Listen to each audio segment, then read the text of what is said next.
Today, we're going to get down and dirty together and go through 6 easy steps to follow to start building your wealth and get you out of whatever debt trap you may be stuck in. And to be abundantly clear, this is not about getting rich overnight. This is about building systems that work even when the markets don't. So if you're asking yourself, where do I even start? You're in the right place. Today, we're going to cover an easy to approach 6-step ladder to master your finances. And now that we have at least 1 month of our emergency fund funded, see video here, we're going to hit this ladder head on, starting at maximizing our employer match, taking on our high interest debt, then our medium interest debt, dipping our toes into investing, setting up a life goal fund, and finishing off with ramping investing all the way up. Now we're going to hit this one real quick because not everybody has the luxury of a 401k or HSA match. But if your employer offers it, make sure you're contributing the bare minimum to maximize your match because no one wants to leave money on the table. And when you see me put on red, I mean business and we're talking numbers. So if your company matches at 4% and you're making $80,000 a year, you could really be taking home $83,200. For step number 2 in the ladder, we're going to take on all of our high interest debt. So anything with higher than a 6% interest rate, we got to get rid of as fast as possible. Think of debt like a hole in your pocket. And the higher the rate, the bigger the hole. It's me again. Now debt can be used as a tool, but high interest debt makes you the tool. Assume you have $5,000 out on credit card debt at a pretty standard 24% rate. You're starting off with $5,000 in the first year. After the second year, if you weren't able to pay any of it, you're at $6,200. Then quickly grows to $7,688. Finally, after 1 more year, you're already at $9,533. You've practically doubled your debt just in a couple of years. We're going to head on back over to the ladder for step number 3. And this is our medium interest debt, anywhere from about 4 to 6%. You want to get rid of any short-term debt as soon as possible for peace of mind to focus on steps number 4, 5, and 6. However, if you have a 4% mortgage, you could definitely take advantage of writing off your mortgage interest, and you may be able to beat the market at 4%. Now, compared to your credit card debt, this 6% loan will look like peanuts comparatively, but it's still a serious hole in your pocket.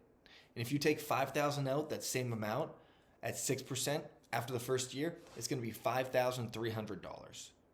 After that second year, it'll hit $5,618.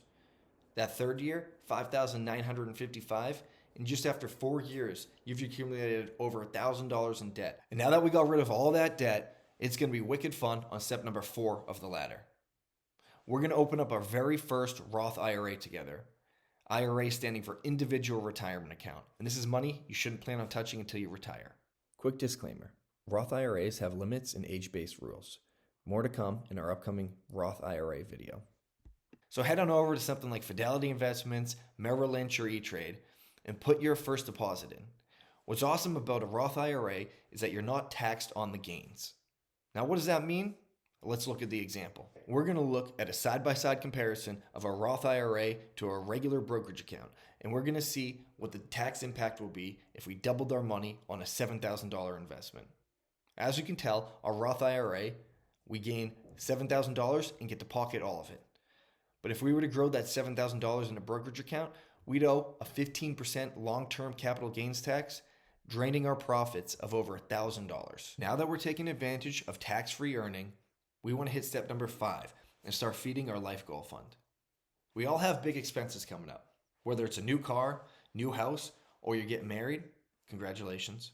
So this is our time for us to work right to left and project out what that total cost will be and start putting a portion of our paycheck towards it to make sure you can approach that expense with confidence and no stress. We even finish each other's sentences. So for this example, we're going to work backwards. And we know we have a $2,500 expense coming up in 5 months. So we're going to divide that by 5 and come up with a goal of $500 savings per month. Assuming that you've maxed out your Roth IRA for the year, you're on step number 6 now. And what we're going to do is open up our very own self-directed brokerage account. Very similar to the Roth IRA, but with no tax benefits. And today isn't about talking about what stocks to pick, although it's good practice to have good market exposure and not be too focused or too many eggs in one basket. It's also good to leave the emotion out of it and consistently invest with something called dollar cost averaging. But step number 6 is when you can really start having agency over your money and start putting it into something that grows for you. And this is the example I've been waiting for the whole video. We're going to use a compound interest calculator right here.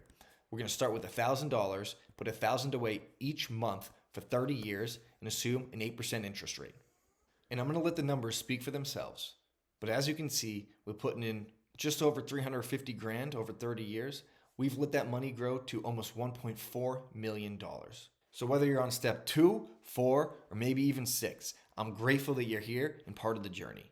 And if I could earn your subscription and you stick around, you're going to see much more detailed videos with each step of the ladder and how we can all work together to build our financial independence. And please, if you have any examples, put them in the comments. That's how I feed, that's how I live. And he's been keeping them locked up at night. I'm going hungry. I need examples.